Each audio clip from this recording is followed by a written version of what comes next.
विश्रांतीनंतर बातमीपत्राच्या या भागात आपलं पुन्हा एकदा स्वागत।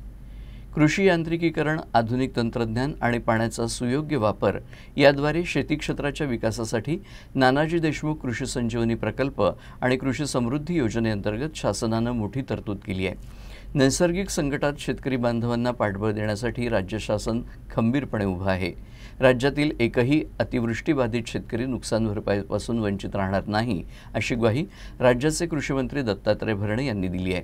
ते डॉक्टर पंजाबराव देशमुख कृषी विद्यापीठ आणि कृषी विभागातर्फे शिवार फेरी आणि चर्चासत्राच्या उद्घाटन प्रसंगी बोलत होते। कृषी क्षेत्राच्या विकासासाठी नानाजी देशमुख कृषी संजीवनी योजनेत सुमारे 6000 कोटी, कृषी समृद्धी योजनेसाठी 5000 कोटींची तरतूद करण्यात आली आहे। नव तंत्रज्ञान आणि साधनं शेतकऱ्यांपर्यंत पोहोचवण्यासाठी विविध योजना आणि उपक्रम राबवण्यात येणार आहे। यंदा राज्यात अतिवृष्टीचं संकट उद्भवून आतापर्यंत 63,51,520 हेक्टर क्षेत्राचं नुकसान झालं।